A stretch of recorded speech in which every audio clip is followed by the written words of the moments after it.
What's going on, folks? Excuse me if you could hear wind in the background. I moved all of my equipment into a new room that's more comfortable and spacious. However, it's hot as balls out here, so I got the window open. So it is what it is. I just wanted to talk about this Game 7 coming up tomorrow night real quick because it's been a while since I've been this excited for a hockey game with two teams that, I don't have a dog in this race. However, the reason that I am so excited is, for one team and one fan base is going to experience the elation and glory that they haven't felt in either forever or so long. The Stanley Cup going to Canada for the first time since the 90s. The Stanley Cup going to the Panthers for the first time in history after losing in the Cup Finals last year. But the part that makes it even more exciting is there's going to be absolute devastation on one side of these coins. On one side, you got the Florida Panthers. They had it won. They were up 3-0, basically bookmarked Stanley Cup champions. And on the other side, the Edmonton Oilers. I didn't think they even should have made it this far. However, they win 3 games in a row to force a Game 7. They've got all the momentum. All right, their fan base is losing their minds. You know how big hockey is in northern Canada. I mean, if they lose, that's, ooh. Dude, either way, man, whoever loses is just going to have a punch to the gut, man. And that's what makes it exciting, man. It all comes down to one final game. And that's what I love about sports, man. You get the one last game. There's nothing better than a Game 7 Stanley Cup final. My eyes are going to be peeled to this fucking hockey game. And you know what? I remember Game 1. I was actually out camping.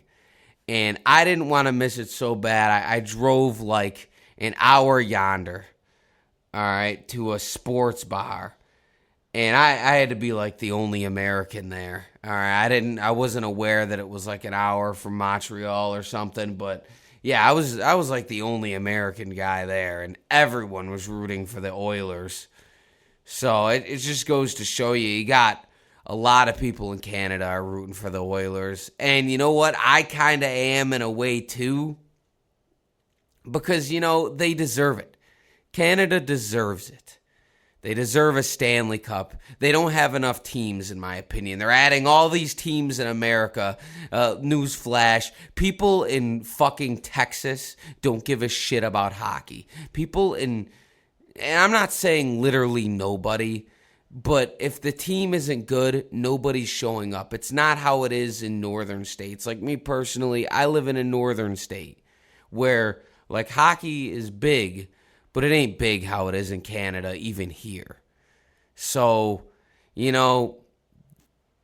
I get that the players are from all around the world, but, a Stanley Cup deserves to be in Edmonton. And Connor McDavid, he's just electric to watch.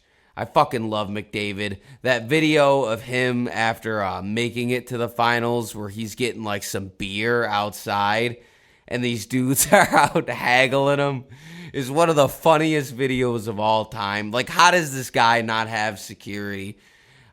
He's like outside getting beer and there's these dudes in Oilers jerseys.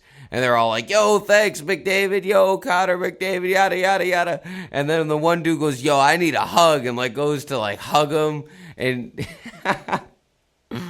dude, he looks so fucking uncomfortable. I've never seen anything like that in my life. You would never get that close to Tom Brady. I'll tell you that much. Or any like professional athlete over here in the States. You would immediately probably get shot and killed if you even like reached for Tom Brady or something. But yeah, that was anyway, let's talk about who's going to win this game and why. So, Game 1, 2, and yeah, games 1, 2, and 3, obviously Florida won. But what I noticed is that it felt like the Oilers didn't have any pushback, right? They would come into the zone. McDavid got laid out a few times. Every time the Oilers got close to Bobrovsky, the Panthers players were all over them, pushing them, knocking them down after the play. And it wasn't reciprocated when the Panthers were close to Skinner or they were laying out McDavid. It was just obvious the Panthers had that size advantage, and they were just bigger and stronger. But after the Oilers got one win, you could feel they got that confidence. They were like, hey, these guys aren't so big and bad anymore. And they were basically getting bullied, but they started punching back. And that's where we are now. We are at a stalemate where it comes down to Game 7. And I hate to do this to you, Canada. And I know everyone thinks Edmonton's going to win. I think Florida's going to win. I do. I think Florida has dropped 3 in a row. I think they're going to be behind their home crowd. I think Florida's going to get that size up there. They're more built for this defensive slugfest of a game that we're going to see.